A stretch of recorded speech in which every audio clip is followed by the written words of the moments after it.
प्रसन्नवदनं ध्याये सर्वविघ्नोपशान्तये अखण्डमण्डलाकारं व्याप्तं येन चराचरं तत्पदं दर्शितं येन तस्मै श्रीगुरवे नमः।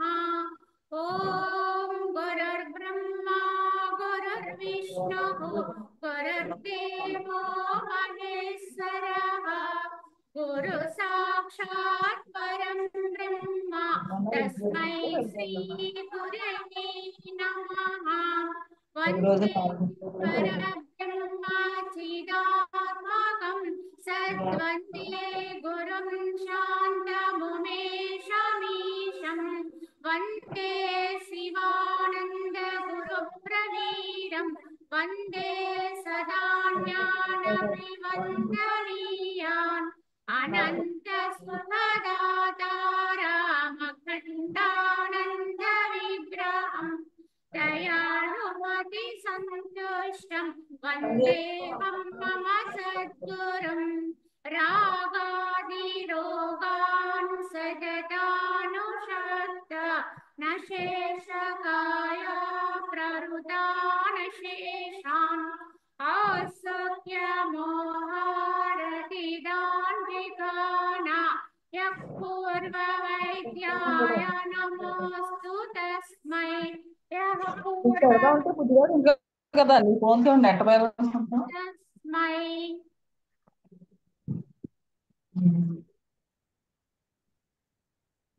ఓం శ్రీరామచంద్ర పరబ్రహ్మణే నమః. ముముక్షు వ్యవహార ప్రకరణము అని చెప్పుకునేటువంటి ఈ ప్రకరణములో మనము శుకుని యొక్క చిత్తస్థైర్యం గురించి చెప్పుకుంటున్నాం.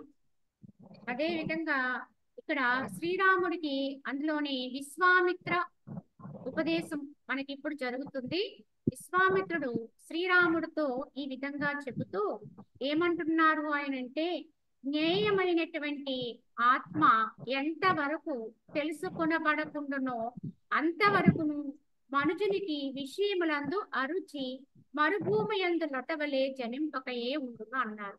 కావున ఎంతవరకైతే ఇక్కడ ఒకదానితో ఒకటి సంబంధం ఉంటుందండి. ఎందుకంటే విషయాల పట్ల ఎప్పుడైతే మనకి ఆ యొక్క అరుచితత్వం అనేది లభ్యమవుతుందో, అంటే ఆ యొక్క విరక్తి వైరాగ్య భావం అని సిద్ధిస్తుందో, అప్పుడే మనకి ఆత్మ యొక్క అనుభవం అనేది అవుతుందండి. అదే విధంగా ఎప్పుడైతే జ్ఞేయమైన ఆత్మ యొక్క అనుభూతి జరుగుతుందో వస్తుందో దాన్ని అనుభవిస్తూ ఉంటారో అప్పుడే పరిపూర్ణంగా విషయ త్యాగం అవుతుందండి. అంటే విషయాల పట్ల ఉన్నటువంటి లోలత్వ స్థితి, ఆ విషయాల పట్ల ఉన్న కాంక్షలన్నీ కూడా తగ్గిపోతాయి. నెమ్మదిగా అవి లేకుండా అయిపోయి మనోలయ స్థితి అంటే మనసు లేని స్థితిని పొందుతారు. అంటే ఈ రెండు ఒకదానితో ఒకటి సంబంధం కలిగి ఉంటాయండి. ఒకటి ఆత్మయందు నిశ్చలత్వం కలిగితేనే విషయాల పట్ల అరుచి వస్తుంది. రెండు విషయాల పట్ల అరుచితత్వం లభిస్తేనే ఆత్మానుభూతి వస్తుంది. ఈ రెండిటిని కూడా ఏకకాలంలో అభ్యాసం చేయాలి. వీటితో పాటు ఇంకొకటి కూడా చెప్తారు. అదేమిటి అంటే తత్వ విచారణ. ప్రతినిత్యము కూడా స్వాధ్యాయంగా నిరంతరము కూడా తత్వాన్ని విచారణ చేసుకోవడం ద్వారా మనకి ఈ యొక్క స్థితులు ఏర్పడతాయండి. కనుక ఈ యొక్క సత్సాంగత్యం అనేది ప్రతిరోజు మనం అభ్యాసం చెయ్యాలి. శ్రవణము లేదా ఏదైనా పుస్తకాన్ని స్వాధ్యాయం చేసుకోవడము, మొత్తానికి ఏదో రకంగా ఆత్మ విచారణ అనేది జరుగుతూ ఉంటేనే ఇది సాధ్యమవుతుందండి. ఇలాగ మనుషుని జీవితంలో ఈ మూడింటిని కలుపుకుని అభ్యాసం అనేది జరుగుతూ ఉండాలి. ఇదే జీవిత ధ్యేయం కాదు. నిరంతరము కూడా దీనికోసమే మనం ఇంక ఇతరత్ర ఏ క్రియాకలాపాల్లో ఉన్నప్పటికీ కూడా ఈ సాధన అనేది విడిచిపెట్టకూడదు. అదే ఇక్కడ విశ్వామిత్రుడు చెబుతూ, ఈ కారణము చేతనే రఘుకుల శ్రేష్ఠుడకు శ్రీరామచంద్రుని జ్ఞాత జ్ఞేయునిగా అనగా జ్ఞేయముకు ఆత్మను ఎరిగిన వానిగా తెలుసుకునుడు. ఏలయంటే రమణీయములకు భాగములు అతనికి ప్రీతిని కొలుపుకున్నాయి. అంటే నాకు ఏ ఒక్క దృశ్యము, ఏ భోగాలు, ఏ యొక్క ఇతరత్ర ఉండేటువంటి అనేక రకమైనటువంటి సౌఖ్యాలు కానీ నాకు రుచించటం లేదు అని చెప్పి ఇప్పటి వరకు శ్రీరాముడు చెప్పాడండి.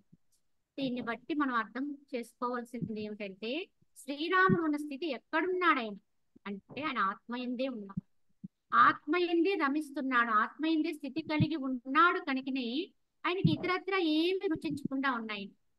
కాకపోతే తాను ఉన్నటువంటి స్థితిని తాను అర్థం చేసుకోకుండా ఇంకా సంశయాన్ని పొందుతున్నాడు అంతే తప్ప ఆయన ఆత్మయందే స్థితి కలిగి ఉన్నాడు అని చెబుతూ ఈ విషయాన్ని వాల్మీకి మహర్షి మళ్ళీ భరద్వాజ మహర్షి ఇలా చెబుతూ గాదినందనుడు అయినటువంటి విశ్వామిత్రుడు ఇట్లు పలుక అంతటా వ్యాస నారదాది మునులందరూ కూడా బాగు అని ఆ అర్థముని బలపరిచిరి. కావున శ్రీరాముడు ఆత్మయందే స్థితి కలిగి ఉన్నాడు అన్నటువంటి విశ్వామిత్రుని యొక్క వాక్యానికి ఆ యొక్క నారదాది ఋషులందరూ కూడా ఒత్తాసు పలికి అందుకు అంగీకరించారు. ఆయన ఉన్న స్థితి అదే అని అందరూ కూడా ఒకే దానములో భావన చేస్తూ అనంతరము రాజు పక్కన కూర్చుని ఉన్నటువంటి మహా తేజస్ సంపన్నుడును బ్రహ్మతనయుడును మునీశ్వరుడు అయినటువంటి వశిష్ఠ భగవానుడు బ్రహ్మవోలే ఇట్లు పలికెను.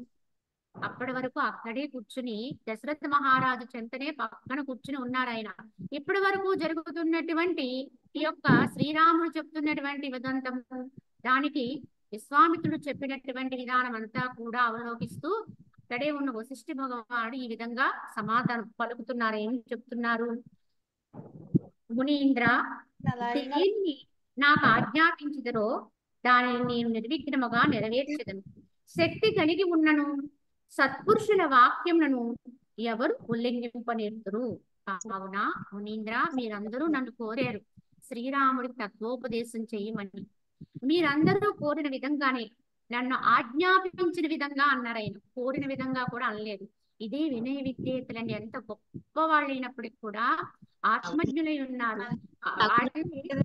అక్కడికి కూడా అధినాయకత్వ స్థితిలో ఉన్నటువంటి బ్రహ్మతత్వాన్ని అందుకున్న వారు కూడా ఎలా అని చెప్తున్నారు? మీరు ఎట్లు ఆజ్ఞాపిస్తే నేను అట్లే చేస్తాను కనుక మీరందరూ ఈ విధంగా నన్ను ఆజ్ఞాపించారు, దాన్ని నేను నిర్విఘ్నంగా నెరవేరుస్తాను.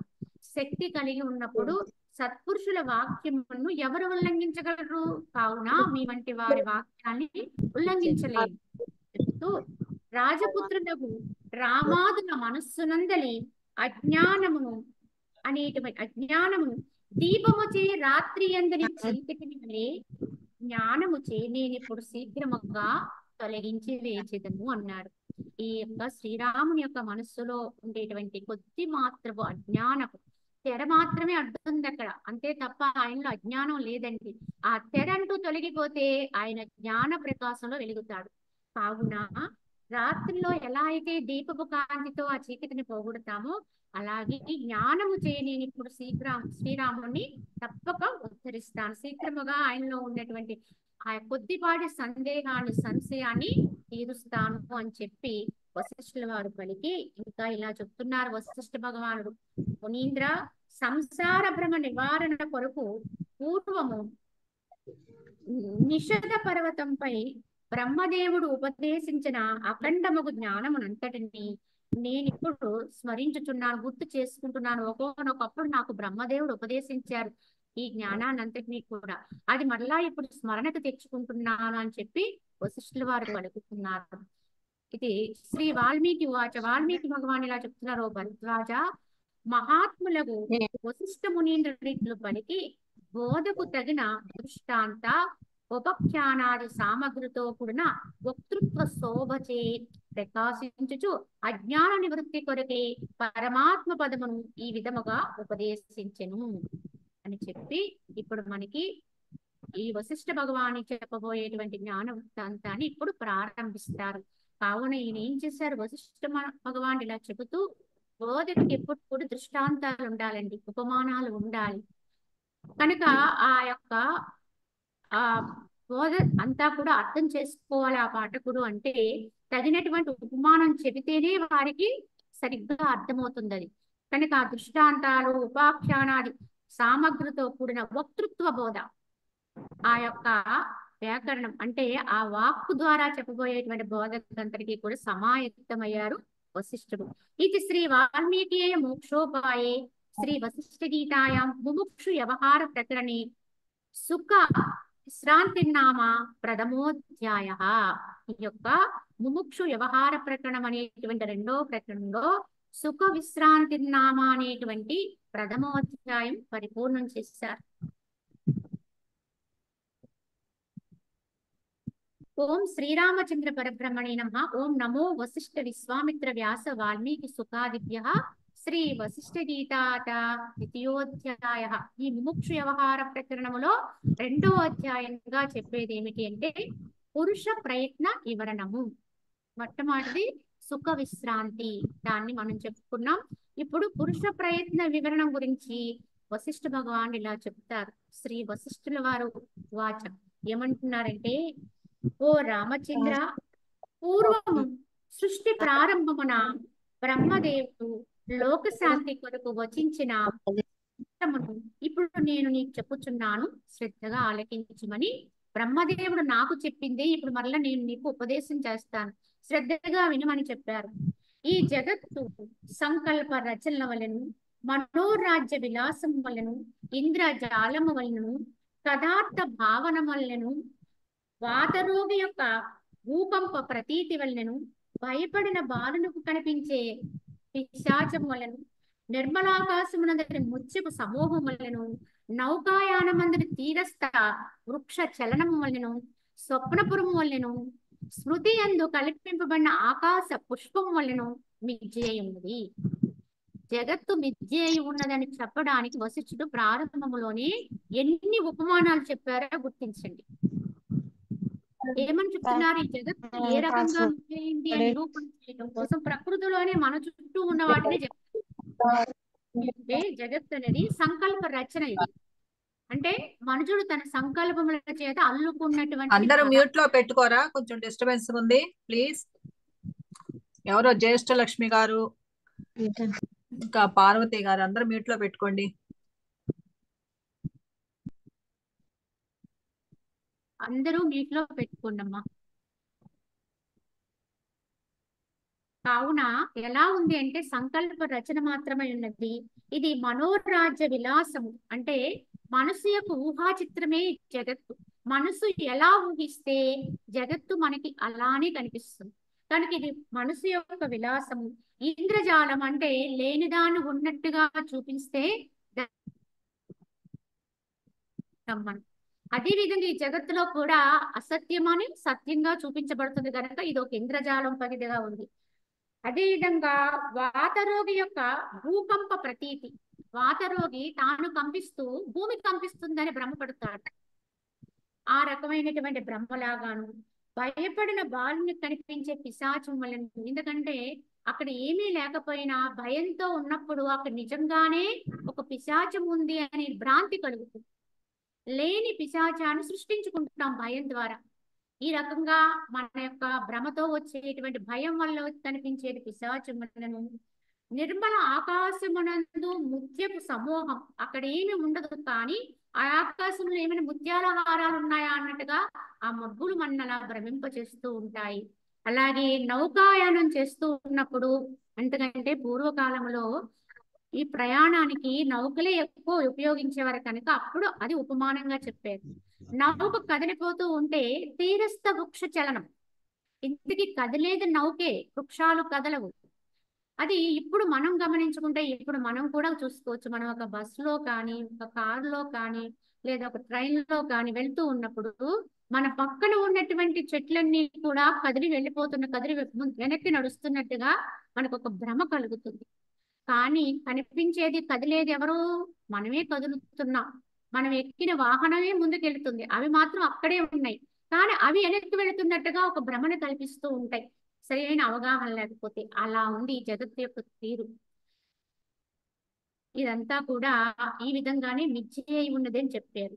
ఇట్టి మిథ్యారూప జగత్తును అజ్ఞానియగు మనుజుడు జీవించి ఉన్నప్పుడును మరణించిన పెదపయు తన ఆత్మేందు స్వయముగా అనుభవించుచున్నాడు అన్నాడు. అయితే ఈ విద్యారూపమైనటువంటి జగత్తుని అజ్ఞానియగు మనుషుడు ఎప్పుడు అనిపిస్తాడు? జీవించి ఉండగా ఇది సత్యమని నమ్మి దీన్ని మిథ్యని సత్యంగా తీసుకుని అనుభవిస్తాడు. ఇంకెప్పుడు అనిపిస్తాడు?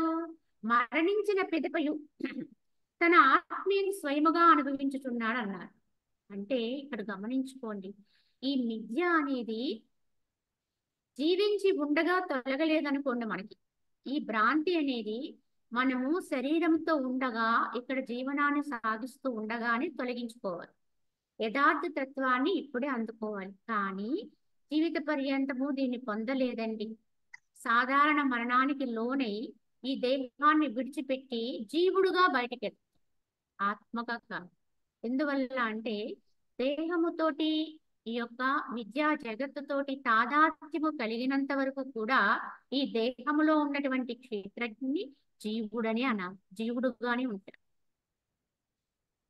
ఈ జీవుడు మిథ్యలోనే ఉండి మిథ్యలోనే బ్రతికి మిథ్యే సత్యం అని నమ్ముతూనే చివరికి నేను చనిపోతున్నాననే భ్రాంతిలో చనిపోతాడు. చనిపోయిన తర్వాత కూడా అతనికి ఈ యొక్క మిథ్య వదలదండి. ఆ సంస్కారం పోదు కనుక అతను మళ్ళీ అదే మిథ్యలో ఉంటాడు. తాను జీవించి ఉన్నప్పుడు ఏమేమి విన్నాడో తెలుసుకున్నాడో వాటిని అక్కడ మళ్ళీ భ్రమిస్తాడు, ఊహిస్తాడు. అప్పుడు మనకి పాపము చేసిన వాడికి పాపము, పుణ్యము చేసిన పుణ్యము ఇత్యాది లోకాలు, అన్ని లోకాలని అనుభవిస్తారు, సుఖ దుఃఖాలని పొందుతారు. ఇవన్నీ మనం గతంలో ఇక్కడ ఉండగానే మనం కొన్ని విని ఉంటాం, తెలుసుకుని ఉంటాం. కానీ ఆ యొక్క భావనతో జీవుడు ఉంటాడు కనుక దేహాన్ని విడిచిన పిదప మళ్ళీ ఆయా లోకాలని సవి చూస్తాడు. చూడాలి, నరకమైన స్వర్గమైన ఏదైనా సరే. కానీ ఒకటి గమనించాలి, ఈ యొక్క భూమి మీద ఉన్నప్పుడు మనం ఇదంతా ఎలా అయితే మిథ్య మిథ్య మిథ్య ఇది లేదు కానీ ఉంది అని నమ్ముతున్నాము అని చెప్పుకుంటున్నామో, ఇది మిథ్య అయినప్పుడు అన్ని లోకాలు మిథ్య అయింది.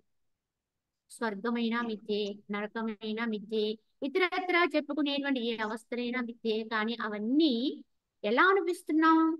ఇప్పుడు భూమి మీద ఇవన్నీ ఎలా అనిపించామో దేహాన్ని విడిచిన తర్వాత జీవుడు అవన్నీ కూడా అలానే అనిపిస్తాం. అవి కూడా నిజమనే భావనతోటి ఉంటాం కనుక వాటిని అనిపిస్తాం.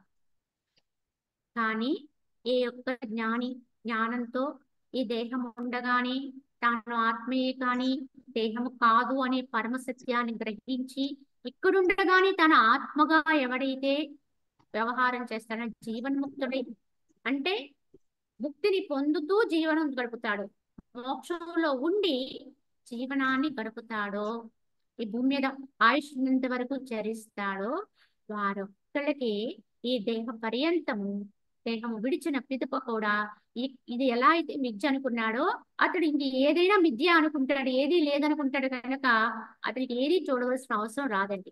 ఇదే మోక్షం అండి.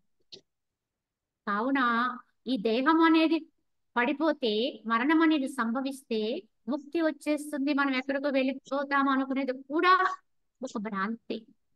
మనం ఈ దేహంలో ఉన్నప్పుడు ఏ భ్రాంతిలో ఉంటామో అదే భ్రాంతి మళ్ళీ మనకు అక్కడ ఉంటుంది. ఆయా లోకాలు ఉన్నాయి అనేటువంటి ఆ భ్రమలోనే అవన్నీ అనుభవిస్తాం. కానీ పరిపూర్ణ జ్ఞానికి ఏ లోకాన్ని చూడవలసిన అవసరం లేదు. ఈ లోకమును వాడు ఉన్నా లేనట్టుగానే చూడగలుగుతాడు. కావున ఉన్నది ఒక్కటే, ఉన్నది ఒకే ఆత్మ, అది నేనే, అదే సర్వము, అది లేని చోటు లేదు. కనుక ఏమి కనిపించినా ఏ లోకాలైనా ఏదైనా అందులో అంతర్భాగంగానే తెలుసుకుంటారు. దాంట్లో కనిపించి మాయమైపోయేవే తప్ప ఇవి స్థిరంగా ఉండేవి కాదండి ఏ లోకాలైనా అనే పరమ సత్యాన్ని గ్రహిస్తాడు. ఈ విషయం మనకి యోగ వాసిష్టంలో బాగా మనం తరచి చూస్తే అర్థమవుతుంది. కానీ ఏ లోకాలు లేవు అనేది మరి ఎవరికి వర్తిస్తుంది అంటే పరిపూర్ణ జ్ఞానం కలిగిన ఇక్కడ ఉండగానే ఆ దివ్యత్వాన్ని అందుకున్న వాడికి మాత్రమే సాధ్యం. ఇది బయట అందరికీ ఇదే విధానాన్ని కనుక మనం ఏ లోకాలు లేవు అని ప్రచారం చేశారనుకోండి, పాపభీతి పోతుంది జనంలో. అంటే ఇంకా ఎక్కడికి వెళ్ళినా మనకి శిక్ష లేదు కదా అన్న ఒక అపోహలో పడిపోతారు. కానీ అజ్ఞానిగా ఉన్నవాడికి అన్ని శిక్షలు ఉంటాయండి, అన్ని రకాల విధానాల్లో అనుభవించాలి. ఇది గ్రహించుకోవాలి. అందుకే ఇక్కడ వశిష్ఠ భగవానుడు ప్రారంభంలోని ఈ మాట వాడాడు. ఆయన ఏమన్నారు? మరణించిన పిదప కూడా, అంటే ఇట్టి మిథ్యారూప జగత్తును అజ్ఞాని మనుషుడు జీవించి ఉన్నప్పుడు అనిపిస్తాడు, మరణించిన పిదప కూడా తన ఆత్మ యందు స్వయముగా అనుభవిస్తాడన్న ఈ జగత్తు. అంటే మరణించిన తర్వాత కూడా ఎక్కడికి పోదండి. ఈ అపోహ తొలగనంత వరకు, ఈ మిథ్య తొలగనంత వరకు, సత్యత్వ భావనలో స్థిరపడనంత వరకు అన్ని లోకాలు సత్యంగా ఉన్నట్టుగానే అనిపిస్తాయి. కనుక ఓ రామచంద్ర, విశాలమగు బ్రహ్మమును, సముద్రమును, పెద్ద పెద్ద సృష్టులను, తరంగ సమూహములు మాటి మాటికి లీలగా ఏర్పడుతున్నాయి కదా. ఎలా అంటే విశాలమైన సముద్రం ఉంది. ఈ సముద్రం అనేది అఖండమైన నీటితో కూడుకుని ఉండి దాని ఉపరితలానికి వచ్చేటప్పటికి తరంగాలు లేస్తాయి. సముద్రం ఉపరితలంలోనే తరంగాలండి, అంతేగాని లోపలికి వెళితే అది గంభీరంగా ఉంటుంది. కానీ ఆ తరంగాలన్నీ కూడా ఎలా వచ్చినాయో సముద్రం నుంచి వచ్చినాయి. కానీ తరంగానికి ఆకృతులలో సంబంధం లేదు. అలాగే పరిణామములు అంటే పరిమాణములో పెద్దగా ఉంటాయి, చిన్నగా ఉంటాయి. కానీ ఎన్ని సమూహాలు, తరంగ సమూహాలన్నీ కూడా వాటి వాటికి సముద్రంలోంచి పుడుతూ ఉంటాయి, లేస్తూ ఉంటాయి, ఎగిసి పడుతూ ఉంటాయి, ముందుకు వస్తూ ఉంటాయి చొచ్చుకుని. కానీ ఎంత వేగంగా ముందుకు చొచ్చుకుని వచ్చాయో అంతే వేగంగా మళ్ళీ లోపలికి వెళ్ళిపోతాయి. సముద్రము నుంచి లేచినాయి, మళ్ళీ ముందుకు సాగాయి, మళ్ళీ అంతే వేగంగా మళ్ళీ వెనక్కి వచ్చి సముద్రంలోనే కలుస్తాయి. ఏ తరంగము కూడా సముద్రాన్ని వదిలి మాత్రం వెళ్ళదండి. అంటే దాని ఆధారాన్ని పట్టుకునే ఉంటుంది, వెనకాల సముద్రాన్ని కలుపుకునే అది ఎంత దూరమైనా వెళ్ళొచ్చు, ఎంత ఎత్తైనా ఎగరొచ్చు. కానీ మళ్ళీ అది తిరిగి సముద్రంలో అంతర్భాగం ఉంటుంది. కానీ ఇటువంటి ఒక తరంగాన్ని పట్టుకుని మనము ఇదే ఒక పెద్ద నదండి, ఇది చాలా గొప్పదండి, దీనికి ఒక పేరు పెడదాము, దీనికి ఒక విధానం కల్పిద్దాం, దీనికి ఒక ఆనకట్ట కడదాము అంటే ఆ తరంగం నిలుస్తుందా అండి? అది ఎంత వేగంగా వచ్చిందో అంత వేగంగా మళ్ళీ లయం అయిపోతుంది. ఆ తరంగము ఎంత స్థిరమైనదో, ఎంత శాశ్వతమో, ఈ యొక్క బ్రహ్మాండం అని చెప్పబడేటువంటి అనంతమైన బ్రహ్మాండం నుండి విశ్వములో ఈ యొక్క సృష్టిలన్నీ కూడా అంతే సత్యమని. ఈ సృష్టిలన్నీ కూడా ఆ అనంత తత్వంలోంచి ఎగిసిపడే తరంగాల్లాగా బయటికి వస్తాయి, లోపలికి వెళ్ళిపోతాయి. ఒక్కొక్క సృష్టి ఒక్కొక్క తరంగం అండి. కానీ ఏ తరంగము కూడా వస్తుందే కానీ ఆగదండి, మళ్ళీ అందులోకి వెళ్ళిపోవాలి. అలానే మన సృష్టి ఒక నేనే అనేటువంటి ఈ దేహంతో కూడిన ఒక వ్యక్తి కాదండి, సృష్టి యావత్తూ కూడా ఇలానే వచ్చింది, అలానే వెళ్ళిపోతుంది.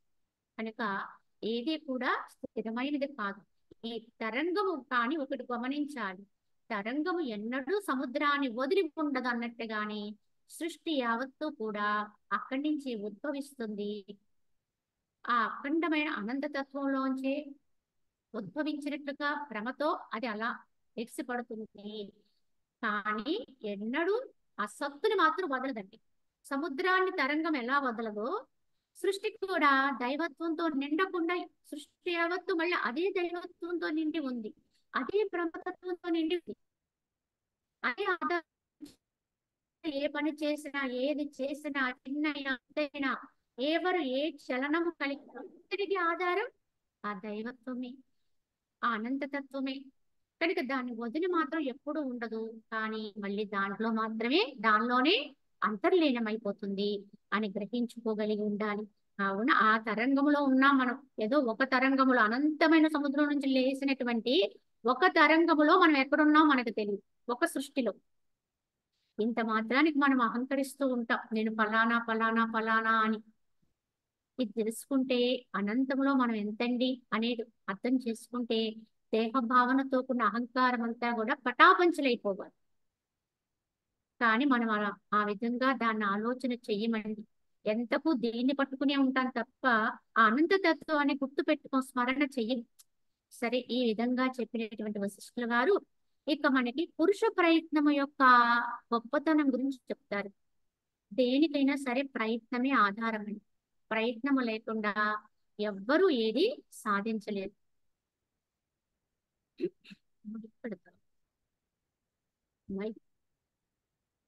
పురుష ప్రయత్నమైన ఓ రాఘవ, ఈ ప్రపంచమున సమస్త పదార్థములు కూడా సదా సర్వులకు ఉత్తమ పురుష ప్రయత్నము చేతనే లభించుచున్నవి అన్నారు. ఇక్కడ ఈ ప్రపంచంలో ఎవ్వరికి ఏది లభించినా ప్రయత్నం చేతనే లభిస్తాయి తప్ప ప్రయత్నం చేయకుండా ఎవ్వరికి ఏది లభించదు, ఇది గమనించాలి. ఎవరు ఏది పొందినా దాని వెనకాల వారి కృషి ఉంటుందండి, ఎంతో కృషి ఉంటుంది. మహాత్ములకు సాధువులు ఉపదేశించు మార్గమును అనుసరించుచు కావించు మనోవాక్కాయ ఇంద్రియాదులు చేష్టయే పురుష ప్రయత్నం అనబడుతుంది. అట్టి ప్రయత్నమే సఫలమగును. తద్వ్యతిరిక్తమైనది పిచ్చివాని చేష్టే ఉన్మత్తుని చేష్టే అవుతుందన్నారు. అయితే ప్రయత్నం అన్నిటికీ అవసరమే, కానీ ఆ ప్రయత్నం కూడా ఎటువంటి ప్రయత్నమై ఉండాలి? సత్ప్రయత్నమై ఉండాలి, మంచి ప్రయత్నమై ఉండాలి. అలాగే ఇంకా ఏం చెప్పాలంటే పురుష ప్రయత్నమై ఉండాలి. అదండి గొప్ప విషయం. పురుష ప్రయత్నం అంటే అన్నింటికీ మేటైన పురుషత్వం ఏదైతే ఉందో, ఆ యొక్క పరమ పురుషతత్వం ఏదైతే ఉందో, పురుషోత్తమ తత్వం అని చెప్తాం కదండి. మనం భగవద్గీతలో పురుషోత్తమ ప్రాప్తి యోగ అని ఒక అధ్యాయం చెప్తారు. ఆ పురుషోత్తమ తత్వాన్ని అందుకోవడానికి చేయబడే ప్రయత్నమే అన్నింటికంటే ఉత్తమోత్తమ ప్రయత్నం అండి. మిగతా ప్రయత్నాలు మనము, ఎందుకంటే ప్రయత్నము లేకుండా ఏది అవ్వదన్నారు కనుక యుగములో కూడా ప్రతి పనికి ప్రయత్నం అవసరం. కానీ ఆయా ప్రయత్నాల వల్ల మనం పొందేది ఏమిటి పొందుతున్నాము అంటే చాలా స్వల్పము, అల్పము, తుచ్చము. అంటే కొద్దిపాటి ఫలాలు మాత్రమే అందుకుంటాము. అవేవి ఎప్పుడు ఉండేవి కాదు, అవి యథార్థమైన సుఖాన్ని ఆనందాన్ని ఇచ్చేవి కాదండి ఆ ఫలాలు కూడా. మరి ఏ ప్రయత్నం, అందుకే చేయవలసిన ప్రయత్నం ఏదో గొప్పదాని కొరికే చెయ్యాలి, మేటి అయిన దాని కొరికే చెయ్యాలి. ఆ ప్రయత్నం చేయమన్నారు, కానీ ఆ ప్రయత్నం ఏదో ఉత్తమోత్తమ ప్రయత్నం చెయ్యి. దీన్ని భగవద్గీతలో మనకి స్వామి విద్యా ప్రకాశం చెబుతూ, వేటాడితే సింహాన్నే వేటాడాలి కానీ నక్కని కుక్కని వేటాడితే ప్రయోజనం ఏమిటి అని ఒక సామెత చెప్పారు ఆయన. దాని అర్థం ఏమిటి అంటే ప్రయత్నం చేస్తే ఆ యొక్క పురుషోత్తమ తత్వాన్ని అందుకునే ప్రయత్నమే చెయ్యాలి, కానీ ఈ చిన్న చిన్న బయట అర్థాలు, బయట విషయాలు తెలుసుకోవడానికి, ఈ యొక్క ఫలాలను అనుభవించడం కొరకు చేసే ప్రయత్నాలన్నీ కూడా అశాశ్వతము. వాటి వల్ల వచ్చే ఫలం ఏమీ ఉండదు. కనుక అది పిచ్చివాని చేష్టయే అవుతుంది. ఎవరు ఏ పదార్థమును కోరుదురో బయటికి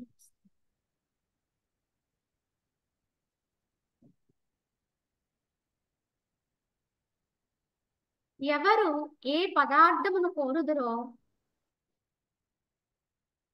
శాస్త్రోక్త క్రమమున చేష్ట చదువుచు మధ్య ప్రయత్నమును విరమింపకున్నచో క్రమముగా దానిని తప్పక పొందుదురు అన్నారు. అంటే యథార్థంగా మనం పొందే ఫలం కూడా మనం కోరిక మీదే ఆధారపడి ఉందని చెప్పారు. అయితే ఎవరు ఎటువంటి పదార్థాన్ని కోరుతారో వారు దాని కొరకే ఎలా ప్రయత్నం చేయాలి అంటే శాస్త్రోక్త పద్ధతిలోనే ప్రయత్నం చేయాలి. అయితే ఆ ప్రయత్నం ఎలా ఉండాలి?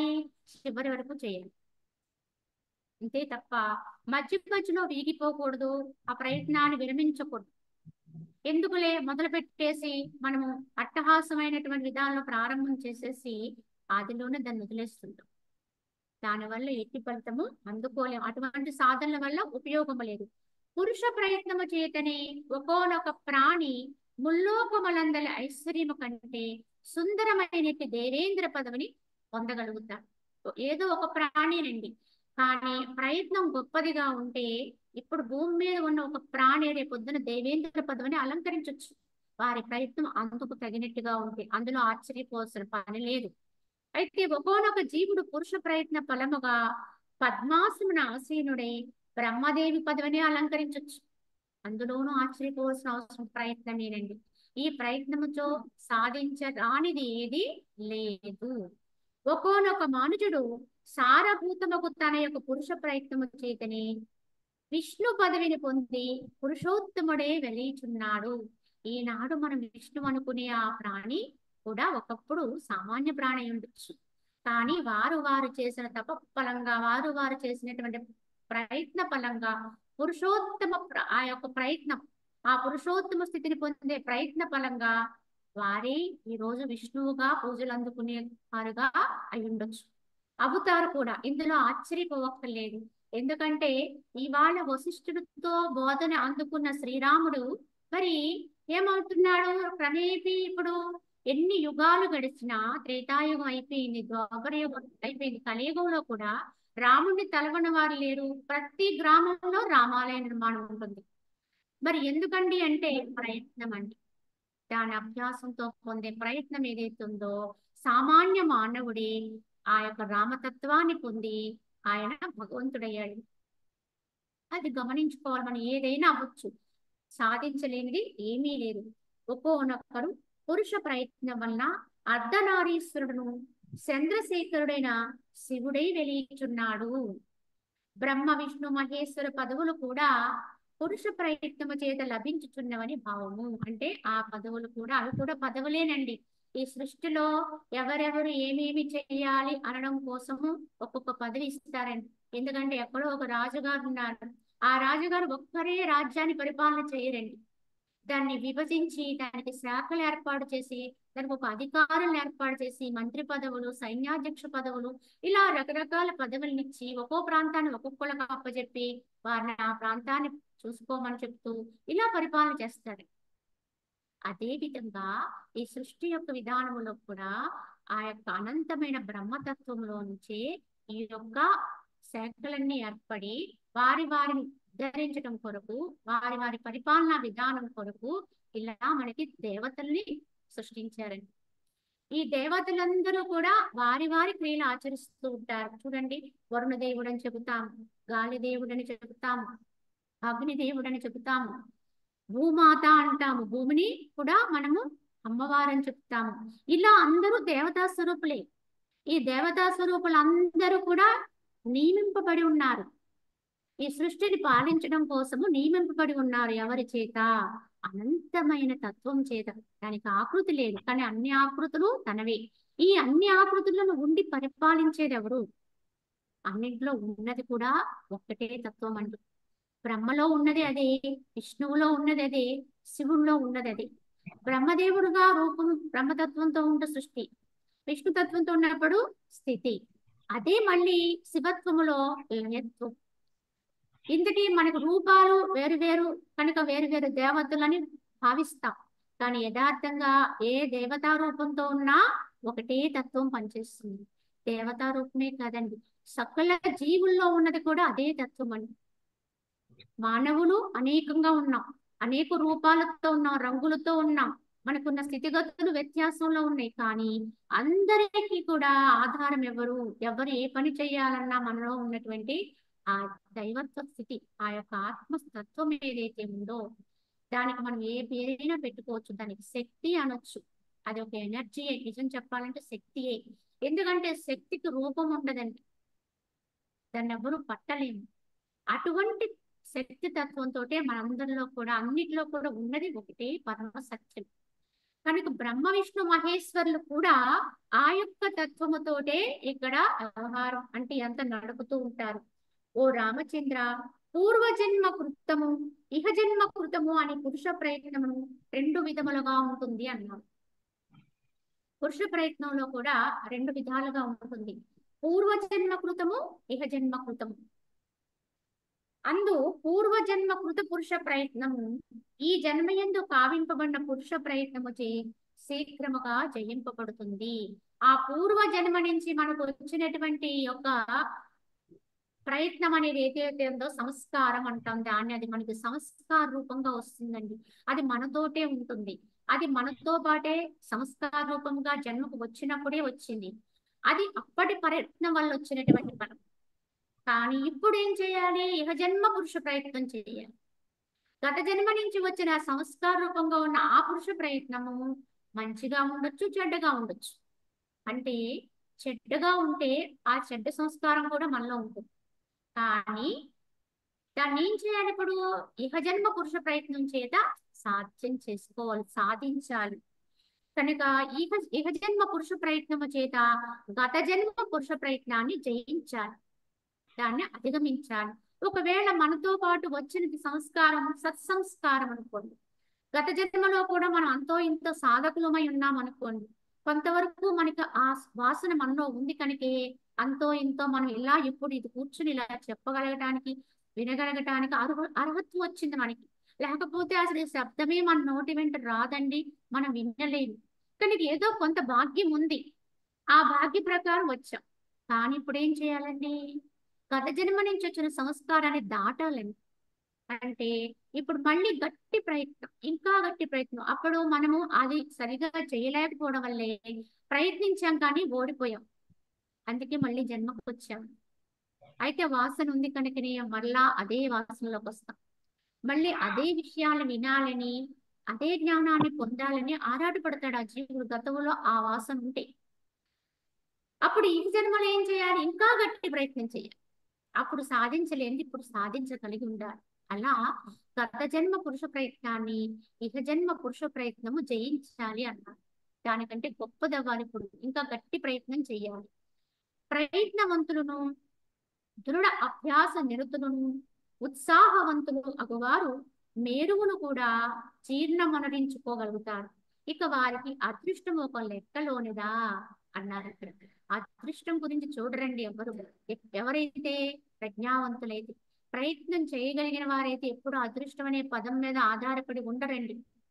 కనుక ప్రయత్నవంతులు, దృఢ అభ్యాస నిరతులు, ఉత్సాహవంతులైనటువంటి వారు మేరువుని కూడా జీర్ణింప చేసుకోగలుగుతారు. అది అసాధ్యం అనుకుంటాం కానీ అది సుసాధ్యమే. కనుక మేరు పర్వతాన్ని జీర్ణం చేసుకోవడం అనేది మనకి అవ్వదేమో అనుకుంటాం, కానీ ప్రయత్నిస్తే ఏదైనా సాధ్యమవుతుంది. ఇక వారికి అదృష్టం అనేది ఒక లెక్కలోనిదా, శాస్త్రానుశాసితములకు కర్మలను ఆచరించుటే శుభఫల ప్రథమకు పురుష ప్రయత్నము, తదితరములు అనర్థదాయకములు వ్యర్థములు అయి ఉన్నవి అన్నారు. కానీ ఆ ప్రయత్నం ఎలా ఉండాలండి? ప్రయత్నించమన్నారు కదా అని చెప్పి ఏదో ఒక ప్రయత్నం చేయటం కాదండి, శాస్త్ర సమ్మతమైన ప్రయత్నమే చెయ్యాలి. పెద్దలు మనకి సూచించిన ప్రయత్నమే చెయ్యాలి. ఈ ఉన్నతి కొరకు ఏదైతే మనకి మన యొక్క పూర్వీకులు నిర్దేశం చేశారో అట్టి ప్రయత్నమే చేయాలి. కనుక శాస్త్రానుశాసితములు కర్మలను ఆచరించుటే శుభ ఫలప్రదమగు పురుష ప్రయత్నం అంటారు. అంటే జీవుడిని ఉద్ధరించగలిగే ప్రయత్నం ఏదో అదే శుభ ప్రయత్నం అండి. తన ఆత్మను తాను ఉద్ధరించుకోవడానికి చేయగలిగే ప్రయత్నం ఏదో అదే ఉత్తమ ప్రయత్నం అని తెలుసుకోవాలి. ఇక ఇతరత్ర ప్రయత్నాలన్నీ కూడా దానికంటే దిగువే, అధమమే చెప్పాలండి. ఎందుకంటే తదితరములైనటువంటి అన్ని ప్రయత్నాలు కూడా జీవుడికి అనర్థాన్ని తెచ్చేవి. ఎందుకంటే ఇంక ఏ ప్రయత్నం చేసినా ఇక్కడ బంధనాలు పెంచుకోవడానికో, భోగాలు అనుభవించడానికో, లేకపోతే ఇంకేదేదో కొత్త దాన్ని పొందడం కొరకు ప్రయత్నిస్తాం. అవన్నీ కూడా ఆత్మకు నిన్ను దూరం చేస్తాయి. అందుకు అనర్థదాయకములు అన్నారు, వ్యర్థములై ఉన్నది. కావున కార్యసిద్ధికై మనసుచే మాత్రము వాంఛించును, శాస్త్రోక్త రీతి కర్మచే అద్దాన్ని కావింపకును, అట్టివాడు మోహమును కలగజేయునదైన ఉన్మత్త చేష్టనే కావించువాడవును కానీ ప్రయోజనము సాధించే కార్యము కాదు అన్నారు. అంటే తాను పొందాలనుకునే ప్రయత్నాన్ని ఊహించాడండి, మనసుతో ఆలోచన చేశాడు, అది చేద్దాం అనుకున్నాడు, కానీ వీసమెత్తు ప్రయత్నం చేయలేదు, అప్రీ చేయలేదు. ఇక్కడి నుంచి బయలుదేరి ఎక్కడికో వెళదామని మనసులో అనుకున్నావు, కానీ నువ్వు అక్కడి నుంచి కదలలేదు. మనసులో అనుకుంటే వెళ్ళిపోతావండి, వెళ్ళలేం కదా. అలానే ఏదైనా సరే కార్యం అనేది ఆచరణలో ఉండాలి.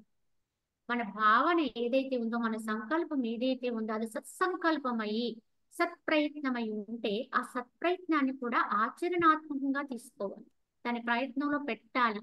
దానికి తగిన విధానములో మనము మరలాలి, అంటే మన జీవన విధానం మరల్చుకోవాలి. అట్టి ప్రయత్నము చేతనే సిద్ధిస్తుంది. కానీ ఏమీ లేకుండా నేను అలా అవుదాం అనుకుంటున్నాను, ఇలా ఉందాం అనుకుంటున్నాను, ఇచ్చేద్దాం అనుకుంటున్నాను, ఈ సాధనలో ఉందాం అనుకుంటున్నాను అని చెబితే మాత్రం ఏమవుతుందండి? ఏమీ అవ్వదు, ఏమీ సాధించడం శూన్యమని. కావున మనకు తెలిసింది కొంచెమైనా చేసేటువంటి ప్రయత్నం అనేది దేని కొరకు చేస్తున్నాం అనేది అది చిన్న విషయమైనా సరే గట్టి ప్రయత్నం కావాలి. చిన్న సాధన మొదలు పెట్టండి. ప్రారంభములో పెద్ద పెద్ద సాధనలు మన వల్ల కాకపోవచ్చు, కానీ మనసును నియంత్రించుకునే మార్గములో చిన్న చిన్న సాధనాలను పట్టుకోవాలి. చిన్న చిన్న విషయాల్ని ముందు మనము మన మనసుని అధిగమించే విధానంలో తీసుకుని ఆచరించి చూపించాలి. ఇది వదిలేసి చూడాలి. ఇది వదిలేస్తే త్యాగం అవుతుంది కదా, ఇది వదిలేస్తే ఇది నాకు ఇదొక వైరాగ్య భావాన్ని తేవడానికి ఇది త్యాగం చేయాలి అనేటువంటి స్థితి మనకి ఏర్పడినప్పుడు త్యాగం చేసి చూడాలండి, వదిలేసి చూడాలి. వదిలేస్తే వస్తుంది కదా అన్నట్టుగా అనుకుంటే మాత్రం ఏమీ రాదండి. కేవలము త్యాగము చేతనే ఏదైనా సిద్ధిస్తుంది. విడిచిపెట్టడం ద్వారానే నీ దగ్గర లేనిది ఏదైనా నీకు వస్తుందండి. నీ దగ్గర ఉన్నది వదలకుండా కొత్తది రాదు. అలాగే మన లోపల ఉండేటువంటి లక్షణాలు ఏవైతే ఉన్నాయో వాటిని త్యాగం చేయాలి. అవి ఉండరాని లక్షణాలైతే, దుర్గుణములైతే వాటిని విడిచిపెడితేనే వాటి స్థానే మనకి ఆత్మస్థితి అనేది, దానికి సంబంధించిన జ్ఞానము అనేది మనకి కూడుతుంది. కావున ఈ విధంగా మనం ప్రయత్నించే కనుక శాస్త్రోక్త రీతి కర్మ చేతిని అది ఆచరించాలి. అంతే తప్ప కేవలం ఉన్మత్త చేష్టగా ఏదో లోపల అనేసుకుని ఊరుకుంటే అది సాధ్యం కాదు. ఎవడు ఎట్లు ప్రయత్నించనో అతడు దాని ఫలమును అట్లే అనుభవిస్తాడు. పూర్వ జన్మములందరి స్వకర్మయే అంటే ఫలావస్థ ఇప్పుడు దైవమని ప్రారబ్ధమని చెప్తూ ఉంటారు. అట్లు తన కర్మ కంటే వేరుగా దైవము కాని ప్రారబ్ధము కాని ఏదీ లేదన్నారు. మనకి ఏదైనా ఒకటి అనుభవానికి వచ్చినప్పుడు సాధారణంగా వాడే మాట ఏంటంటే విధి నిర్ణయం, ప్రారబ్ధం అండి, దైవ చింతన అలా ఉందండి, భగవంతుడు అలా చేశాడు అంట. యథార్థంగా ఎవరి యొక్క స్వకర్మాచరణ అదే వాడికి విధిగా వర్తిస్తుంది. అంటే గతంలో మనం చేసిన గత జన్మలో కాని, ఇహ జన్మలో ఇంతకు ముందు కాని, ఇప్పటి గతంలో కాని చేసినటువంటి కర్మాచరణ ఫలమే మనకి ఇప్పుడు ఫలంగా వస్తుంది. మనకి అదే విధిగా వర్తిస్తుంది. అదే మనకి ప్రారబ్ధం అవుతుంది. ప్రారబ్ధం అనేది వేరే ఎక్కడి నుంచో ఎవరో ఇస్తే వచ్చేది కాదండి. మనము చేసినటువంటి కర్మ ఫలంగానే మనకి ప్రారబ్ధం అనేది చేకూరుతుంది. దాన్ని విధి నిర్ణయం అంటాం. కనుక వేరే భగవంతుడు ఎవడో నీకు కొత్తగా ఇంకొకటి ఏదో నువ్వు చెయ్యింది, నీకు అక్కర్లేనిది, లేకపోతే నీకు సంబంధం లేనిది నీకు ఇచ్చి నువ్వు అనుభవించాలని చెప్పడానికి ఇంకో దేవుడు లేడండి అక్కడ. నీ ప్రారబ్ధమే నీకు దేవుడు. నువ్వు గతము నుంచి తెచ్చుకున్నది, నువ్వు గతంలో చేసిన ప్రయత్నమే ఇప్పుడు ప్రారంభం. కావున ప్రత్యేకంగా దైవము కానీ ప్రారంధము కానీ మరొకటి లేదు నీ ప్రయత్నానికి మించి అని చెప్పారు వశిష్ఠ భగవాన్. అయితే వివిధ పురుష ప్రయత్న లక్షణం చెప్తారు. ఇందులో 2 రకాల పురుష ప్రయత్నాలు ఎలా ఉంటాయో చెప్తారు.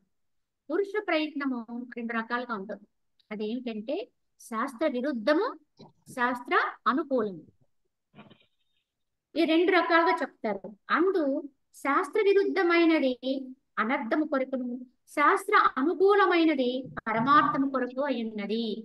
మరి ఎందుకు శాస్త్ర విరుద్ధంగా ఉండొద్దు అని చెబుతారంటే ఇది ప్రయత్నం చేయమన్నారు, కానీ శాస్త్ర విరుద్ధమైనదే చేయొద్దని చెప్పారు. శాస్త్ర అనుకూలమైన ప్రయత్నమే చేయమంటున్నాం.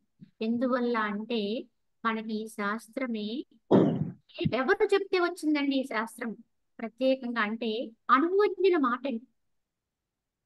పెద్దలు మాట చద్ది మూట అని ఒక సామెత ఉంది మనకి. ఇంతకీ ఈ శాస్త్రాలన్నీ మహనీయులు తాము పొంది అనుభవించి తత్ఫలితంగా వారు పొందినటువంటి అనుభూతిని మనకి శాస్త్రాలుగా ఇచ్చారు. కనుక ఎప్పుడు మార్గదర్శకులుగా ఉన్నారు వాళ్ళు మన ముందుకు వచ్చి దాన్ని మనకి ఇప్పుడు చెప్పలేరు కనుక వాటిని మనకు శాస్త్ర రూపంగా చక్కగా ఎప్పటి వారైనా దాన్ని తెలుసుకోవడానికి అనువుగా తయారు చేసి ఇచ్చారు. అదండి మన అదృష్టం. కనుక వారు చెప్పిన మార్గంలోనే మనం ముందుకు నడవాలి. కనుక శాస్త్ర అనుకూల మార్గాన్ని పట్టుకోవాలి. పూర్వ జన్మ యొక్కయు ఈ జన్మ యొక్కయు సమాన పురుష ప్రయత్నములు 2 పొట్టేళ్ల వలె పరస్పరము యుద్ధము చేసుకుంటాయి. అందు అల్ప బలము కలగది ఓడిపోతుంది అన్నారు. 2 పొట్టేళ్లు ఢీకుంటే ఎలా ఉంటుందో అలా ఉంటుందండి సాధకుని యొక్క హృదయ క్షేత్రం. ఎందుకంటే పూర్వ జన్మములో మనం చేసుకుని వచ్చినటువంటి ఆ యొక్క కర్మ ఏదైతే ఉందో అని ఆ ప్రయత్నం ఏదైతే ఉందో దాని ప్రకారం మనకు వచ్చినటువంటి సంస్కారం రూపంగా వచ్చింది. గత జన్మ పురుష ప్రయత్నంతో వచ్చినటువంటి సంస్కారం ఒకవైపున. ఇహ జన్మలో మనం ఏం చేస్తాం, మళ్ళీ కొత్తగా ఒక ప్రయత్నం మొదలు పెట్టాం. ఇప్పుడు మనకి కొత్తగా ఎవరో ఒకరి ద్వారా ఎవరో ఒకరి బోధ ద్వారా మనకి సత్యం అర్థమైంది అనుకోండి, క్రితం మనం ఉన్నటువంటి విధానము, మన ఆలోచన సరళి ఇదంతా సరైనది కాదు అని తెలుసుకున్నాం.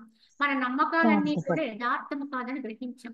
ఇప్పుడు మనం మళ్ళీ కొత్త నమ్మకాలతోటి, కొత్త విశ్వాసంతోటి మనం ఆత్మీయ సత్యం అనే భావనతోటి ప్రయత్నం మొదలు. గతంలో నుంచి వచ్చినటువంటి సంస్కారం ఎలా ఉంది మనకి?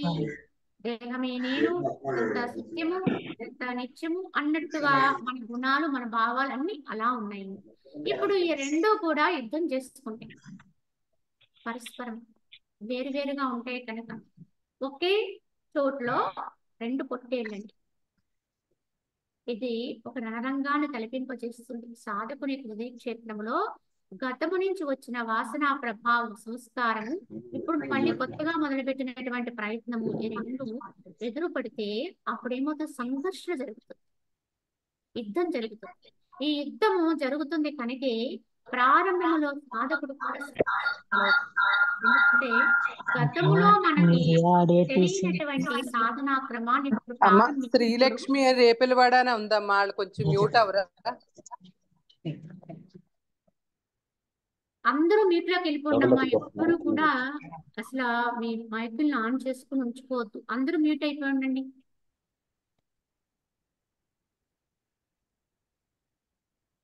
శ్రీలక్ష్మి రేపెలవాడ అని ఉందమ్మా, అక్కడ నుంచి నాయిస్ వస్తుంది, కొంచెం వాళ్ళు మ్యూట్ అవ్వండి అమ్మా.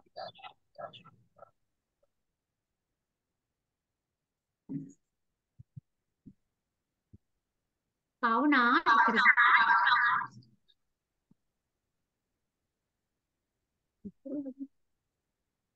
మనకి ఈ సంఘర్షణే సాధకుడిలో ఒక రకమైనటువంటి లోపల యుద్ధ వాతావరణం. అంటే కొత్తగా మనం సాధన ప్రారంభించామనుకోండి, ఆ సాధన ప్రారంభించినప్పుడు ఏమవుతుందంటే లోపల ఇది చేద్దామా వద్దా, ఎందుకులే, ఇప్పటి వరకు మనం లేనిది ఇప్పుడు కొత్తగా మొదలు పెట్టడం ఎందుకు, ఇదంతా కష్టం కదా, ఎందుకు వచ్చిందని మన గత సంస్కారం వెనక్కి లాగుతూ ఉంటుంది.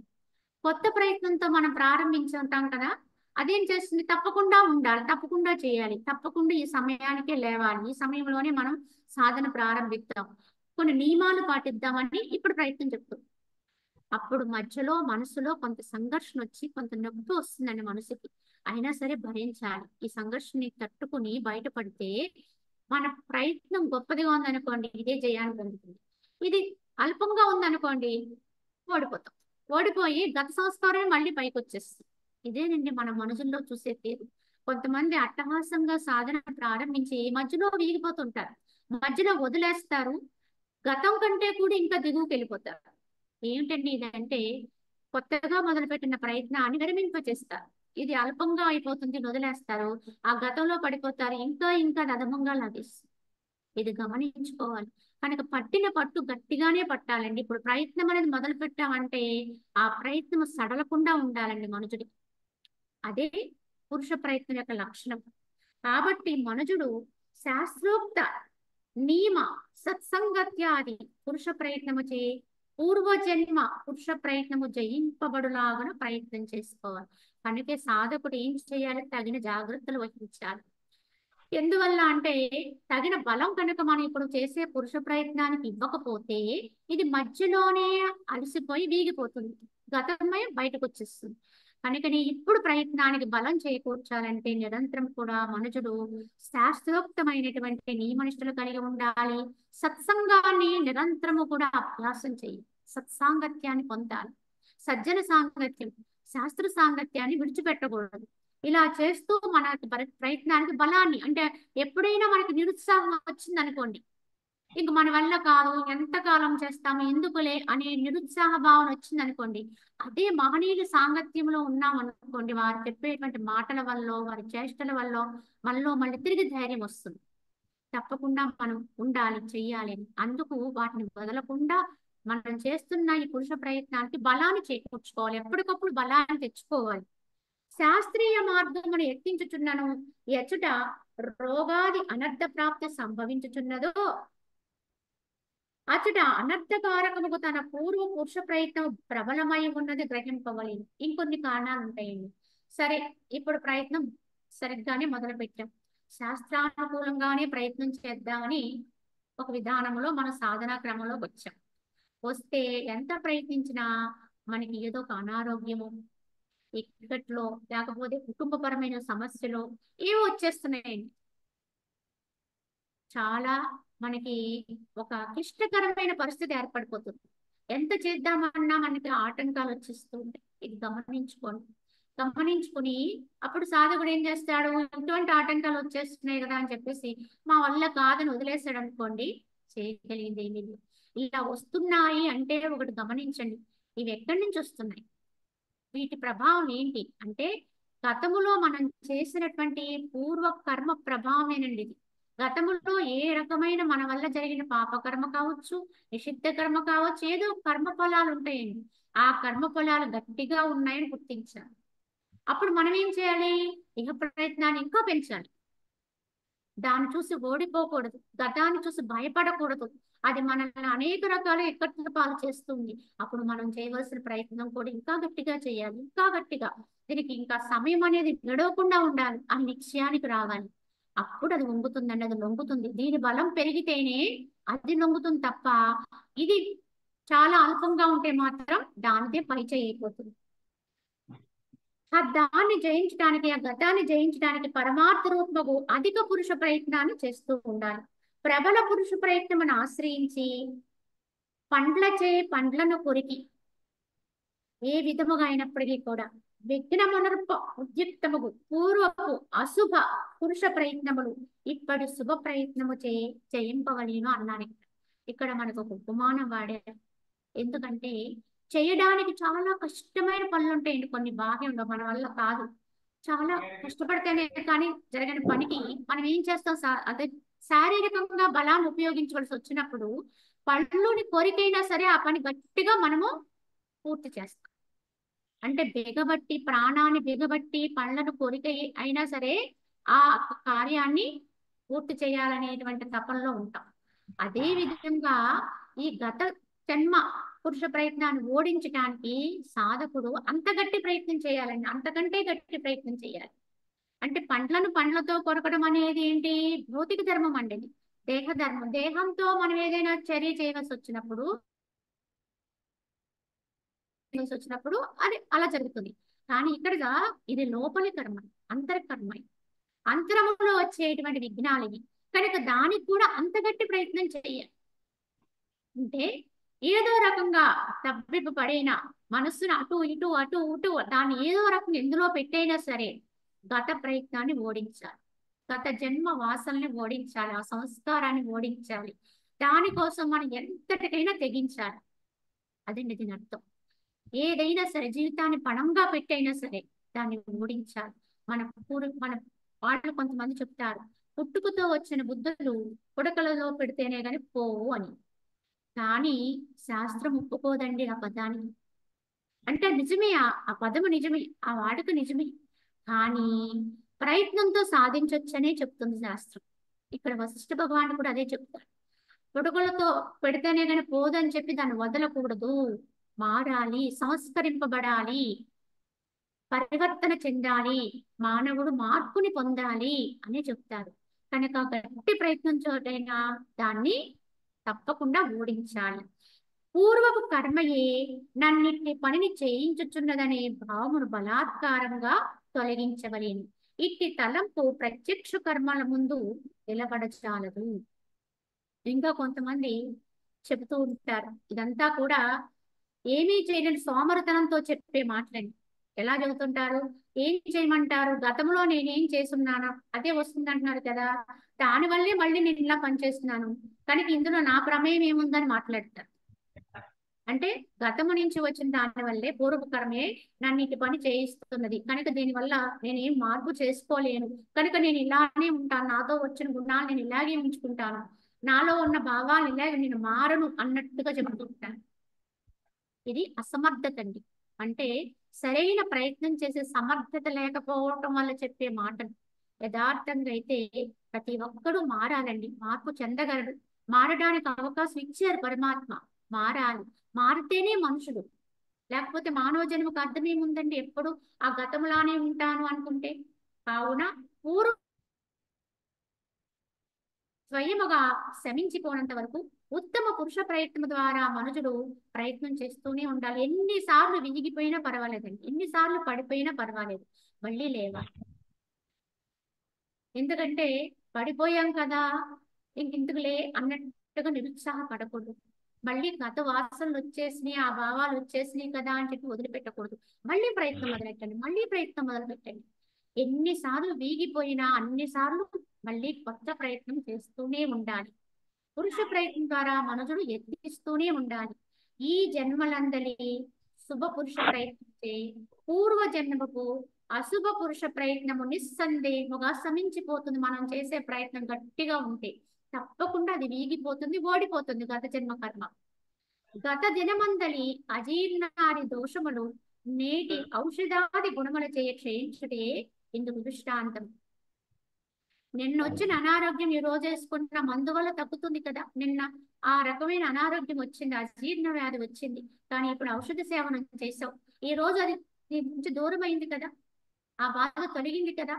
అలాంటప్పుడు మరి గత కర్మ ఎందుకు తొలగదు అని అడుగుతున్నారు వశిష్ఠుల వారు. తప్పకుండా దొరుకుతుంది చేసే ప్రయత్నం గట్టిగా ఉంటే. అసత్యమగు అదృష్టమును అని క్రిందకు తోచివేచి నిరంతరము అధికమైన ఉత్సాహముతో కూడిన బుద్ధితో సంసార సాగరము దాటు నిమిత్తము శ్రమ తమ శ్రవణ మననాది సంపత్తి కొరకై పురుష ప్రయత్నము గావించవలెను. కనుక అదృష్టం అనే పదమే లేదని చెప్తారు వశిష్ఠుల వారు. అదృష్టం అనే పదాన్ని అసమర్థుడు వాడే పదం అంటారు. కావున అసత్యమైనటువంటి అదృష్టమును కిందకు తోచివేయండి, దాన్ని పట్టించుకోవద్దు. అసలు అదృష్టం అనే పదమే లేదు, దాన్ని కిందకు పెట్టేసి నిరంతరము అధికమైన ఉత్సాహముతో కూడిన బుద్ధితో ఈ సంసార సాగరాన్ని దాటడానికి ఏమేమి సద్గుణ సంపత్తి అవసరమో అవన్నీ పోగు చేసుకుంటూ ఉండాలి. మనలో ఉండేటువంటి క్షమా లక్షణాలు, తమం అంటే ఇంద్రియాన్ని గ్రహించుకునే గుణము, అలాగే శ్రవణము, మననము, నిధిధ్యాసనము, ఈ సత్సంగత్య భాగ్యం, ఇటువంటివన్నీ కూడా కోరి కోరి కోరి చేస్తూ ఉంటారు. మన యొక్క జీవితాన్ని దానికోసమే వెచ్చించాలి. అదే మనకు ముఖ్యమైన పని అయిపోవాలి. అప్పుడు ఎందుకు వంగదండి గత సంస్కారం? తప్పకుండా ఉంది. చేసే ప్రయత్నం సరిగ్గా ఉంటే తప్పకుండా అది మన చేతికి వస్తుంది.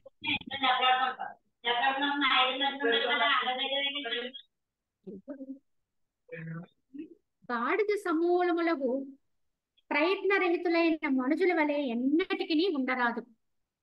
ఇహలోక పరలోక సిద్ధి కొరకై శాస్త్రానుసారము ప్రయత్నము సలుపుతూనే ఉండాలి. ప్రయత్నము లేకపోతే వాళ్ళు గార్ధబాలను లెక్కకు వచ్చేస్తారు, గాడిదల్లాగా. ఎందుకంటే గాడిదలా తిరుగుతున్నావు అంటారు. అంటే ఏంటి? అసమర్థత అండి. దేనికి పనికి రాకుండా తిరిగేవాడిని గాడిదలా తిరుగుతున్నావు అంటారు. అంటే ప్రయత్నము లేకుండా ఎవరైతే వ్యవహారం చేస్తూ ఉంటారో వాడిని గార్ధబంతో పోలుస్తారు. కావున ఈ విధంగా మనం గ్రహించుకుని అటువంటి గార్ధబాల యొక్క విధానంలోకి వెళ్లకుండా చక్కగా ప్రయత్నంతో మనుషులుగా బతకాలండి. మనం ఉత్తమ పురుష ప్రయత్నం ఆశ్రయించి ఈ సంసారం అనే గోతు నుండి, శత్రు అంటే మనుష్య నిర్మిత పంజరము నుండి సింహం వలె స్వయముగా బలపూర్వకముగా బయలువెడలవలెను. కావున ఈ భవసార సాగరములో నుంచి, ఇందులో నుంచి ఇదొక మనకి పెద్ద ఉచ్చండి. దీని చుట్టూ మన చుట్టూ మనమే అల్లుకున్నటువంటి పంజరం అండి ఇది. ఎలా అయితే బోనులో బంధించబడిన సింహము నేను బోనులో ఉన్నాననే సత్యం తెలిసిన తర్వాత అది బయటపడడానికి చూస్తుంది, అలాగే మనుషుడు కూడా ఇది ఒక పంజరము లాంటిది, బోను లాంటిది. ఇందులో మనం ఈ ఉచ్చులో చిక్కుని ఉన్నాము. కావునే మనకి ఎక్కడా కూడా స్వాతంత్ర్యము లేదు, అసమర్థతగా ఉన్నాం, బానిసల వలె బతుకుతున్నాం. ఎప్పుడు ఎక్కడ ఏది ఎలా చేయాలన్నా ఇంకొకరి మీద ఆధారపడవలసిన పరిస్థితిలో ఉన్నామండి అందరూ. ఎందువల్ల? ఈ యొక్క బద్ధత్వంతో కట్టుబడి ఉన్నాం కనుక. ఇది గ్రహించుకుని ఉత్తమమైన పురుష ప్రయత్నమును ఆశ్రయించి ఈ ఉచ్చులో నుంచి, పంజరములోంచి బయటపడాలి. సింహం ఎలా అయితే బోన్లోంచి బయటకు వస్తుందో అలాగా ఆత్మగా నీకు నువ్వు స్వాత్మగా ఉంటూ ఈ యొక్క భౌబంధ సాగరములో, ఈ యొక్క అజ్ఞాన జనితమైనటువంటి పంజరములోంచి బయటపడాలి. ప్రతిదినము ఈ శరీరము నశ్వరమైనది అనే విషయమును చింతన చేయాలి, గుర్తు చేసుకోవాలి. ఇది నిజం కాదు, యథార్థం కాదు, ఇది నశించిపోయేది. ఏదో ఒక రోజుకి ఈ రూపం ఉండదు, ఇది కనపడదు. అనే సత్యం అండి, ఇది పరమ సత్యం. గుర్తుకొస్తే అమంగళం అనుకుంటాం, కానీ గుర్తు చెయ్యాలి, పదే పదే పదే స్వరంలో పెట్టుకోవాలి. కావుననే పశువుల వలె విషయభోగములందు ఆసక్తి కలిగి ఉండను త్యజించాలి. ఎల్లప్పుడూ విషయాలనే పట్టుకుని ఉంటే పశుజన్మకి మనకి వ్యత్యాసం ఏముందండి? ఏమీ లేదు. మరియు సత్పురుషోచితములకు సాధుజన సాంగత్య సత్యాశ్రమం ఆశ్రయించాలి. నిరంతరము కూడా సత్పురుషులను ఆశ్రయించాలి, సజ్జన సాంగత్యం చేయాలి, సత్యాస్త్రాలను ఆశ్రయించాలి. దానికోసమే సమయాన్ని కేటాయించాలి. అంతేగాని ఏ ఇద్దరు ముగ్గురు కలిసినా ఏం చెప్పుకుంటున్నామండి, ఏం మాట్లాడుకుంటున్నామనే స్థితిలోకి వెళ్ళిపోతే ఏమవుతుంది? అక్కడ మనకి ఆ సాంగత్యములో ఇహపూర్వకమైనటువంటి విషయలోలత్వం వచ్చేస్తుంది. కనుక సాంగత్యం ఎటువంటిదో గమనించుకోండి. ఎప్పుడు కూడా మనం చేసేటువంటి సాంగత్యం వల్ల మన మీద ప్రభావం చాలా ఉంటుంది. ఏ సాంగత్యంలోకి వెళితే నువ్వు ఈ యొక్క ఇహములోకి పడుతున్నావో, ఈ భౌతికమైనటువంటి విషయలోలత్వాలకు పాల్పడుతున్నావో గ్రహించుకుని ఆ సాంగత్యానికి దూరంగా ఉండాలి. వారు నీ నుంచి దూరం కాదు, నువ్వే వారి నుంచి దూరం కావాలి. ఆ సాంగత్యంలోంచి నువ్వే బయటపడాలి. నువ్వు ఏ సాంగత్యం పొందాలో ఆ సాంగత్యాన్ని పట్టుకో. ఒక మహాత్ములు గాని మహనీయుల చెరువులో ఉంటే కోరి వారు సాంగత్యం చేయి. లేదండి, ఎవరు అట్టి వారు మన భావాన్ని అర్థం చేసుకోగల వారు మన చుట్టూ లేరండి. అప్పుడు మనకి ఒక మంచి గ్రంథమే మనకి ఒక గురుతత్వంగా మనకి యథార్థ సాంగత్యాన్ని ఇచ్చేది అవుతుంది. కనుక ఆత్మజ్ఞానాన్ని ప్రబోధం చేసేటువంటి శాస్త్రాన్ని పట్టుకోవాలి. చదవమన్నారు కదా, ఏదో గ్రంథములే ఏదో పుస్తకములే అని ఏది పడితే అది చదవకూడదండి. ఆత్మస్థితిని ఉద్ధరింపగలిగేటువంటి స్థితిలో ఉండేటువంటి మనం తెలుసుకోవడానికి అనుకూలమైనటువంటి స్థితిని అందించే గ్రంథాలని ఆశ్రయించాలి. ఇది యథార్థం. ఎందుకంటే మనము పురాణాలు చదువుతాం, మంచిదే, అలాగే కావ్యాలు చదువుతాం, ఏదో చెప్తాం, అన్ని చేస్తాం. కానీ ఆ అన్నింటి యొక్క అంతరార్థం కూడా ఆత్మను అన్వేషించమని చెప్తాయి. కానీ వాటిని గ్రహించుకునే జ్ఞానం మనకు ఉండదు. కనుక మనం కేవలం కథలను మాత్రం చదువుకుని వదిలేస్తాం. పైపెచ్చు మేము మంచి గ్రంథాలే చదువుతున్నామండి అన్నట్టుగా అయిపోతాం. కానీ అసలు సత్యం తెలుసుకోండి. ఆత్మతత్వపూర్వకంగా మనం ఉద్ధరించేవి యథార్థమైన జ్ఞానపూర్వకమైనటువంటి శాస్త్రం అండి. అటువంటి వాటిని మనం అందుకోవాలి. ఎన్నో ఉన్నాయి మనకు అటువంటి గీతలు. అష్టావక్ర గీత ఉంది, రుభు గీత ఉంది, భగవద్గీత సరే అందరికీ తెలిసిందే, యోగ వాసిష్టం. ఇలా మనం ఏదైనా చదివింది ఎంతసేపు అనేది కాకుండా దాని యొక్క అంతరార్థాన్ని ఆచరణాత్మకంగా తీసుకునే ప్రయత్నం సాగాలి. వ్రణమునందు కీటకము వలి ఇంటియందు అల్పములగు అన్నపానాది కోమల పదార్థములు ఆస్వాదిస్తూ ఆయువుని నాశమునర్చుకోకూడదు. కేవలము తినడానికి, ఉండడానికి, భోగాలు అనుభవించడానికి, విలాసాల్లో గడపడం కోసమే జన్మ వచ్చింది అనుకుంటే అనర్థమేనండి. కేవలం ఇంట్లో, ఎందుకంటే వ్రటమునందు కీటకము వలి అని ఏదైనా ఒక వ్రణం, ఒక పుండు వచ్చింది అనుకోండి, అందులో ఎన్నో రకాలైనటువంటి చిన్న చిన్న క్రిములు ఉంటాయి. అవి చూసి మనం అసహించుకుంటాం. కానీ అవేమనుకుంటాయి, భలే ఉంది, చాలా హాయిగా ఉంది, సుఖంగా ఉంది, భోగంగా ఉంది, ఇంచక్క ఉన్న చోటే మనకి ఎక్కడ లోటు లేకుండా అన్ని జరుగుతున్నాయి అన్నట్టుగా ఆనందంగా ఉంటాయి. తప్ప అసహ్యకరమైనటువంటి ఈ వ్రణములో ఉన్నా నేను, అయ్యో ఇది చాలా తుచ్చమైనది అని వాటికి తెలియదు. అలాగే మనుషుడు కూడా ఈ యొక్క కేవలము గృహారామాదులేంది కాలక్షేపం చేసేస్తూ, వ్యవహారంలో మునిగి తేలుతూ, అన్నపానాన్ని సత్యమని వాటిని భక్షిస్తూ, ఇతరత్ర సౌఖ్యాన్ని అనుభవిస్తూ, ఇతరత్ర ఇంకా ఏమైనా వ్యసనాలు పాలవుతూ రకరకాలుగా జీవిస్తూ ఇదే సత్యం అంటున్నాడు. అప్పుడు ఆ వ్రణములో ఉన్న కీటకానికి, ఆ యొక్క క్రిమికి, మానవుడికి తేడా ఏముందండి? ఏమీ లేదు, సత్యం తెలుసుకోకపోతే. శుభ పురుష ప్రయత్నముచే శుభ ఫలమును, అశుభ ప్రయత్నముచే అశుభ ఫలము శీఘ్రముగా సదా లభిస్తున్నది. అంతేగాని అదృష్టము అనేది మధ్య ఒకంతైనూ లేదు. కావున వశిష్ఠ భగవాన్ తన యొక్క నిర్ణయాలు చెప్తున్నారు. ఇక్కడ ఏమంటున్నారు? నువ్వు చేసిన ప్రయత్నం ఎటువంటిదో నీకు ఫలం అలా వస్తుంది. నువ్వు ఏ భావనతో ఏ ప్రయత్నం చేస్తావో ఫలం కూడా అధికంగా వస్తుంది. నువ్వు శుభమైనటువంటి ప్రయత్నం చేస్తే, శుభ భావనతో ఉండే శుభ ప్రయత్నం చేస్తే శుభ ఫలం వస్తుంది. అశుభ ప్రయత్నం చేస్తే, అశుభ భావనతో ఉండి అశుభ ప్రయత్నం చేస్తే మీకు అశుభ ఫలమే వస్తుంది. అంతే కానీ మధ్యలో ఇందులో ప్రత్యేకంగా అదృష్టం అనేది మధ్య ఒకంతేనూ లేదు. ఫలం అనేది ప్రయత్నం మీద ఆధారపడి ఉంటుంది. ప్రత్యక్ష శృతి ప్రమాణములను ప్రత్యక్షమగు ఇహజన్మ పురుష ప్రయత్నమును విడిచిపెట్టి అనుమాన సిద్ధమగు పూర్వజన్మకు అదృష్టమును ఎవడు ఆశ్రయించునో అట్టివాడు తన భుజములని సర్పములని తలంచి పరుగుడువాడే అని, అంటే పిచ్చివాడని భావం. ఇలా అంటే ఈ ప్రత్యక్షంగా మనకి ఇప్పుడు శృతులు, శాస్త్రము ఇత్యాది వాక్కులన్నీ కూడా మనకి ఇప్పుడు మంచి ప్రయత్నం చేసుకో, శుభ ప్రయత్నం చేయి, భగవంతుని కొరకు లేదా ఆత్మ కొరకే నిరంతరము నువ్వు కృషి చేసుకో, దాన్ని ఉద్ధరించుకోవడమే మానవ నైజం, ఇలా మనకి చెప్తున్నారు. ఇటువంటి ఎన్నో ప్రత్యక్ష ప్రమాణాలు ఉండి వాటన్నింటి పక్క ఒక మాట చెబుతాం, గతంలో ఏముంటే అదే వస్తుంది. కనుక పూర్వజన్మకు అదృష్టము ఏదా ఉంటే అలా వస్తుంది, ఇందులో మళ్ళీ నేనేంటి అన్నట్టుగా మాటలు చెప్పేసి పక్కన ఉంటూ ఉంటాను. అంటే ఏమాత్రం ప్రయత్నం చేయదు, తాను మార్చుకోవడానికి ఏమాత్రం కూడా అంగీకరించలేదు. బయటకు మాత్రం ఇలాంటి పదాలు వాడు. దాని భావన ఏంటంటే అసలు వాళ్ళు మారాలనేటువంటి భావన వారికి లేదండి. తర్వాత తాము ఉండేటువంటి స్థితి తప్పిదము అనేది, ఇది యథార్థం కాదు, ఇది సత్యమైన జీవన విధానం కాదు అని కూడా వాళ్ళు అంగీకరించారు. అందుకు బయటకు మాత్రం ఇలా చెప్తారు, ఎలా ఉంటే అలా జరుగుతుంది, ఏదైతే అది అవుతుంది, నా అదృష్టం ఎలా ఉంటే అలా పోతుంది అన్నట్టుగా మాట్లాడుతుంటారు. ఇది సత్పురుషుల యొక్క వాక్యాలు కాదండి.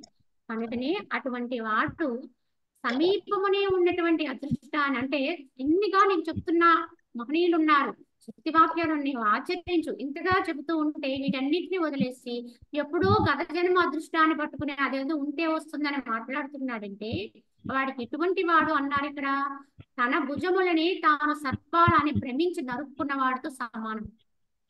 తన చేతుల్ని భ్రమలో ఉండి ఇవి పాములేమో సర్పాలేమో అనుకుని నెరగేసుకున్నాడంట. అంటే తన ప్రయత్నాన్ని తానే విడిచిపెడుతున్నాడు, అంటే తనకున్న అవకాశాలను తానే వదిలేసుకుంటున్నాడు. తనకి ఇన్ని రకాల అవకాశాలు ఉన్నాయి, ఇంతగా మనకి మానవ జన్మని ఇచ్చినందుకు మరి భగవంతుడు మరి మనకి సృష్టిలో ఎవరికీ లేనటువంటి గొప్పతనం ఈ మానవ జన్మకు ఉందని, మరి ఇన్ని అవకాశాలతో ఉన్న జన్మకు వచ్చి కూడా దాన్ని పక్కన పెట్టేస్తున్నామంటే మరి అవివేకవంతం కాకపోతే ఏంటండి ఇక్కడ? అది చాలా ఉన్మాద చర్య అలా కనుక గుర్తించకపోతే అని చెప్పి వశిష్ఠుల వారు అటువంటి వారి చర్యని గర్విస్తున్నారు, అంటే కోపిస్తున్నారు. తప్పిదము, తప్పు, ఇలా ఉన్నవాడు ఎప్పటికీ వాడు రక్షింపబడడు అని చెబుతూ ఇవ్వడం అనేది చెప్పబడుతుంది. ఇందులో మనకి ఇక ముందు అన్ని కూడా వాళ్ళకంటే మనకు ముందుకు సాగుతుంది. ఈ రోజుకి కార్యక్రమాన్ని ముగించుకుందాం. హరి ఓం తత్సత్.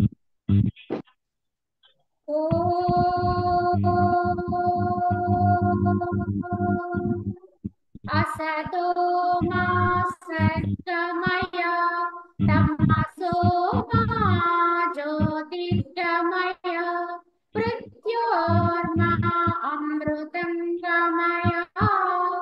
ओम शांति शांति।